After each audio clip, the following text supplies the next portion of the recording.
Pete, these kind of games don't often come down to one play or one stretch. What were they able to do to kind of slowly mount a comeback and come away with the win?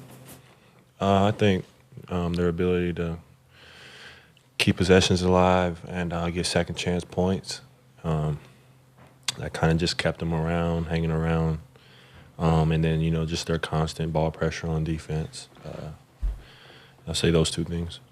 Looked like you were able to create some separation on that final shot attempt. What were you looking for, and did you like the look you got?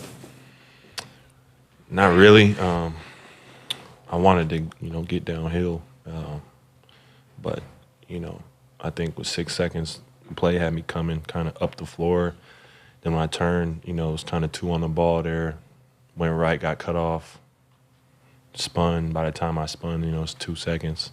So at that point, I'm like, try and create some space and get a clean look. And obviously, it was a tough shot, but would have liked to try to get to the basket, being down 1 there.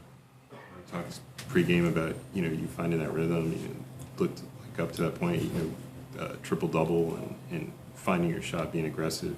How much in a flow did you start to feel tonight?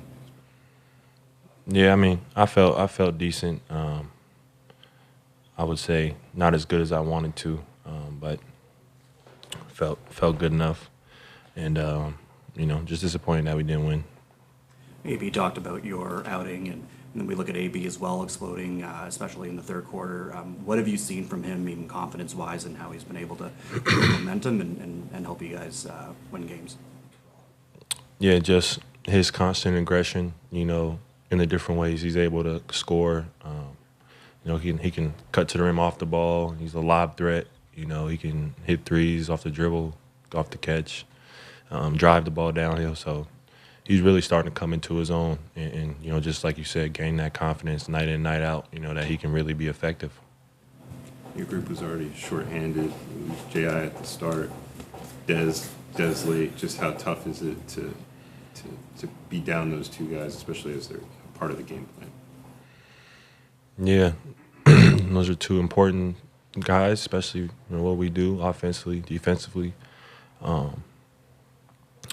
think as a team, just got to do a better job of, holding on to leads in the fourth quarter. We've had a couple games that we've won where we gave up the lead in the fourth quarter. And then, this one we didn't win. And I think, just as a team, no matter who's in or who's out, we just got to be able to come together, get more organized, and figure out a way to win these games, when we're up the whole game. And then especially on the road, mainly on the road is what I'm talking about, That's going to be a big step for us. Paolo, today's triple double shows in how many ways you can impact the game. As a versatile player, are you looking to improve any specific area of your game right now at this point of the season? Yeah, I think I'm just looking to improve everywhere. I think playmaking, rebounding. I think I haven't shot the ball well this year. I haven't played as well as I'd like to this year. And I think a lot of it is just me not, going out there and having fun. And so I think focusing on that and letting the other stuff take care of itself, but just going out there, playing for the love of the game and having fun. That's got to be the main focus for me. Great. Thanks. Thanks, Pete. Yeah. Thank you.